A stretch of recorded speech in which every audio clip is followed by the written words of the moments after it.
So this may be a bit of a practical side of how we look at doing business in different areas in the solar-powered water pumping, irrigation, and purification sectors. So World Water and Solar and now Quench Water and Solar, we've been in business about 30 years. We've been doing business in about 30 countries around the world, and we focus quite a bit throughout the continent of Africa. And this is me. I am the Executive Vice President of World Water and Solar Technologies. That's the parent company of Quench Water and Solar. I'm the president of that subsidiary. And spending about 20 years in the renewable energy industry and recently focused on water, and we use solar energy to pump and purify water. We use solar energy to pump water for irrigation, and we do that in a way that no one else is able to do. We do that in very large quantities or very small quantities. So we're doing this, as I mentioned, in many countries around the world, different continents, in the U.S., the Philippines, across the Mideast, North Africa, and throughout all of Africa, and concentrating recently in Africa. And you can see some of those little photos there, those boxes. The one on the bottom right is actually a satellite view of about 1,000 hectares that we've done in the Sahara Desert to turn it green. We've done that a number of years ago. And in the upper left is drip irrigation that we're using solar energy to pump into drip irrigation systems. We have a project that we're working on down in the southern part of Africa right now, using that's sponsored by the government. In the center, that is a farm in California on the West Coast in the U.S., and we are pumping water from about 1,000 feet deep, 1,000 gallons a minute, to irrigate those citrus crops that you see in the top and the bottom from a distance. On the bottom left, there's a picture of rice irrigation, solar powered. And we're working on some projects right now in West Africa that are fantastic, where we have 12,000 acres, about 5,000 hectares of opportunity to use solar energy to pump and irrigate a series of farms. We're doing a pilot project there that the government has as a mandate to produce a crop and increase their crop production, actually more than double it, so that they can avoid having to import those crops. And I'm going to give you a very practical example here in a minute. So a lot of people ask me when we're talking about solar-powered irrigation and the benefits and the value of that and the cost and the economies and so forth, the easiest way to do that is to show you exactly how the numbers work in general terms when we're doing a technical proposal. So we identify the volume of water that's needed and the amount of solar it's going to take to pump that. And we do all the calculations, and we have a patented technology that allows us to control those pumps directly from sunshine, from the solar panels, and create a financial model that makes a whole lot of sense. So you can see here the financial economic benefits of a self-sustaining, what we call ag projects. So for a sample of a crop that would cost about 40 cents US per kilogram, if you were to import 125,000 megatons, a project like that would save $50 million in those costs. It would offset that. The foreign exchange saved in a 15-year period, which is very typical for the length of a project's life, 15 to 20 years, would be in the vicinity of $500 million, about $500 million that we would be saving. We are displacing $50 million at today's cost only, not escalated, but today's cost of solar pumping, diesel pumping, using the solar.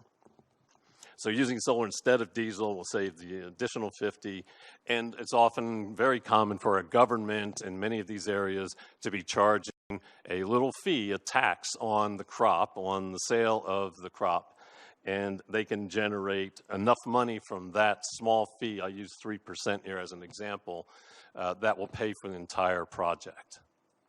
So the numbers make sense to use solar.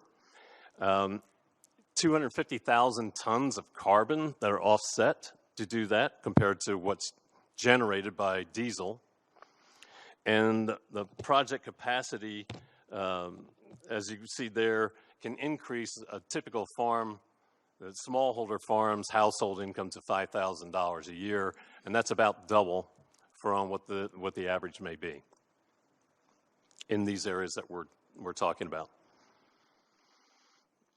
Obviously, that creates jobs. There's operations and maintenance, albeit a whole lot less, a fraction of what's necessary in diesel pumping. And by the way, there's about 31 million acres of land across the continent that's being farmed or irrigated using diesel pumps, to put this in perspective. So the operations and maintenance is low when you're dealing with solar. There isn't anything, no moving parts on the solar side. It's only the pumps and making sure that it's operational.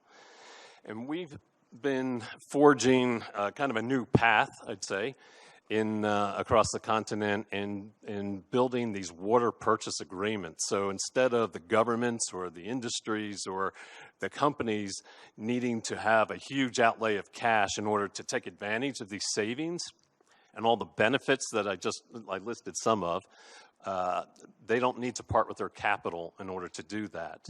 We can establish it as a water purchase agreement where they're paying for the water that we deliver based on our engineering, our technology, and the expertise that we have in doing these systems. And we've been doing them for a long time. And that puts all the risk on us. It takes the risk away from the entities that are interested in benefiting from these crops and the agriculture business when it comes to what we provide.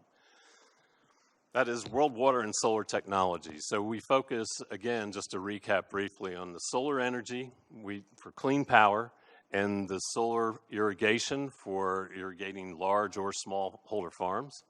And we have mobile products as well that are solar-powered water pumping and purification units. And from that, we recently launched the Quench Water and Solar subsidiary, which takes the mobile equipment, which I'll show you in a second, and converts that into a business opportunity for people so we can put literally millions of people into business in their own mini water utility and let them generate the energy to pump and purify water and offer it at a price that's much less than what people are paying for water in any given market.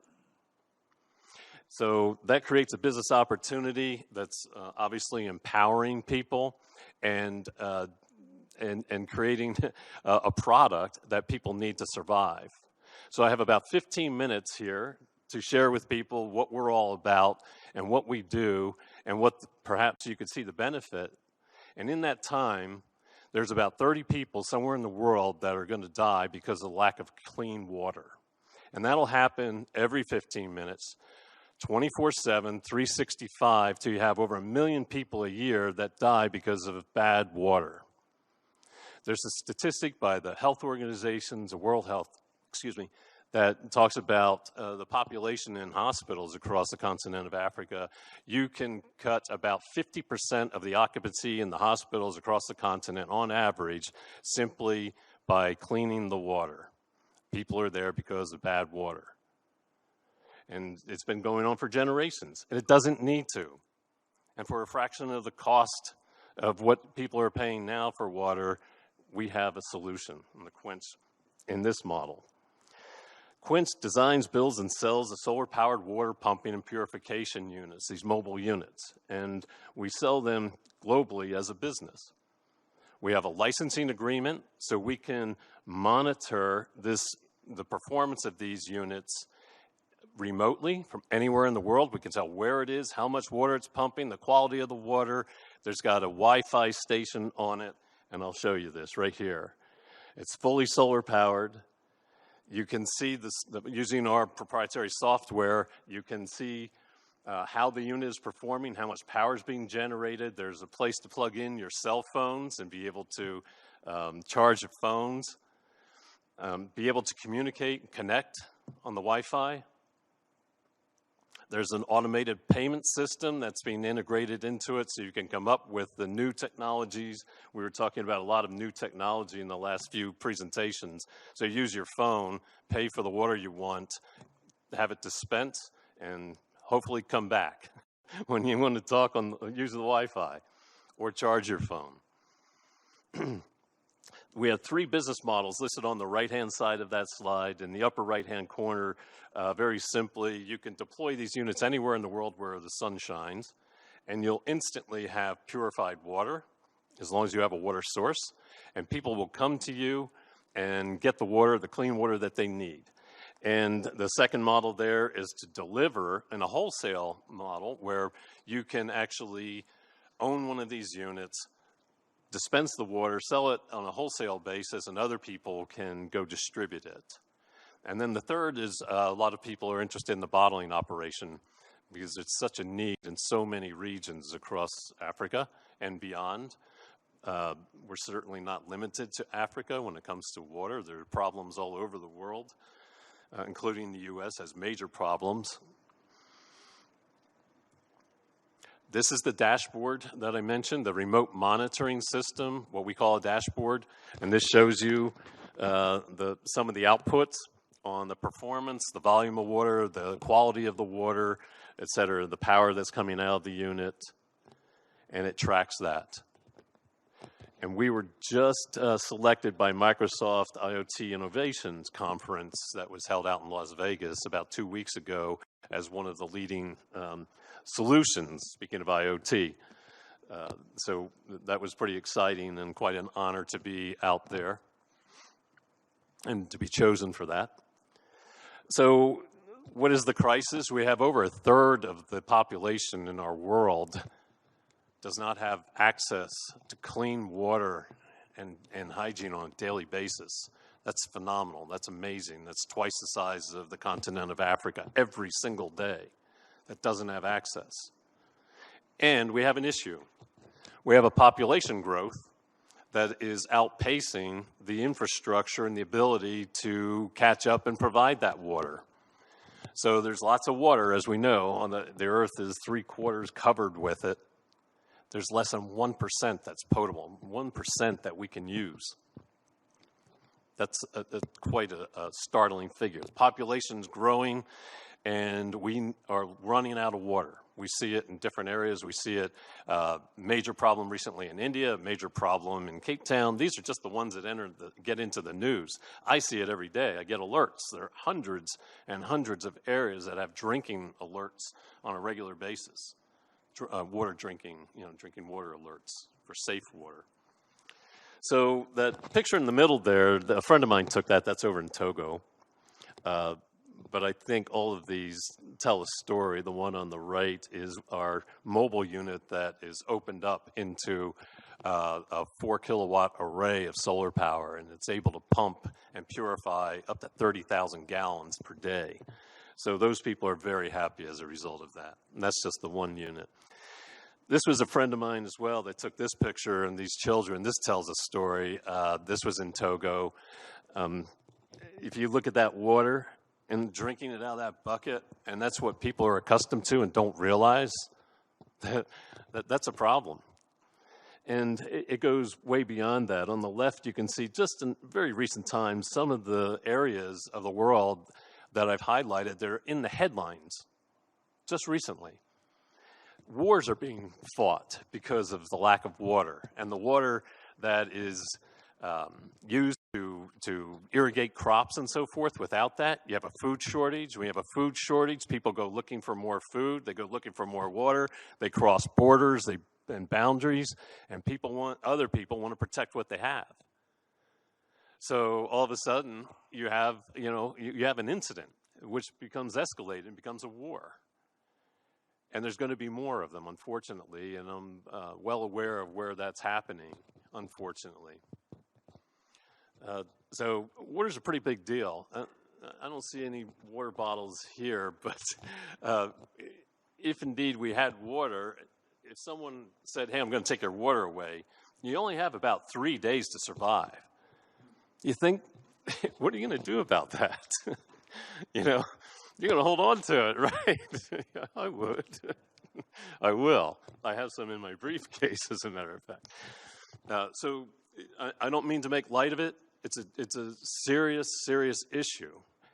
And we can help change this. We have the technology. It's proven technology. It's been in the marketplace. We create a unique business model that can help people get the water out there and make a living from it, empower people. The picture in the middle there with that young girl with the water splashing on her, that was in Puerto Rico. We delivered about 7 units to Puerto Rico after the hurricane the year before last. The picture in the center bottom, I personally took that picture in West Africa, and I have a story to tell real quickly before I run out of my time here.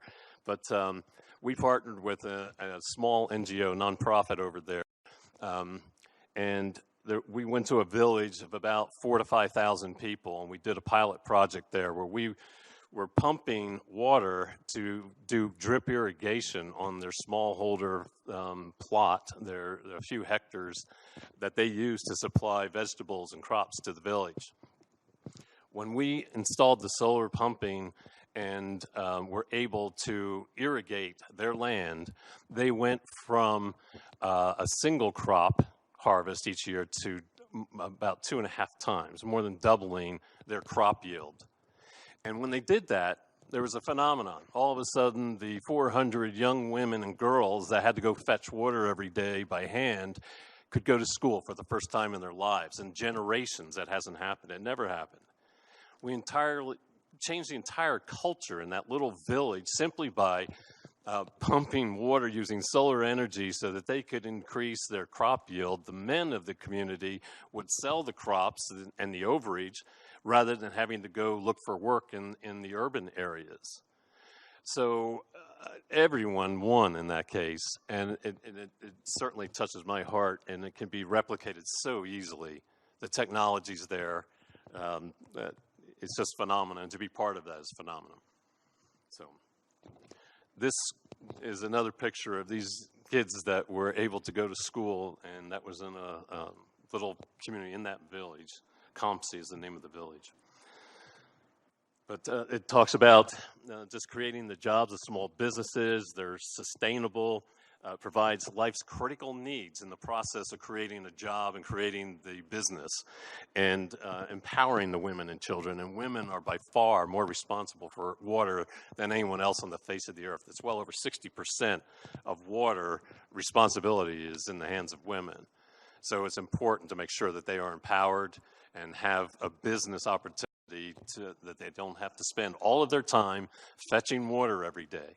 There's hours lost in doing that. It's incredible if you add it up. There's lots of statistics on it. I won't go through it now, but from a business perspective, I did 2 little samples here and an investment in our mobile equipment that I was showing you. If you were to sell 10 cents per liter, it shows an annual revenue and a payback in a number of weeks. If you sold a liter of water for just 2 cents and operated equipment just 25% of the time in about 33 weeks, it would pay for itself. And the equipment lasts about 20 years. The solar panels typically last longer than that, but overall, if you be conservative on it, if you want to be super conservative, say it was just 10 years. So in a matter of weeks, you can have the unit pay for itself, and beyond that, someone makes a very respectable living in these areas where it's needed, and they're providing clean water and power to people that don't have it.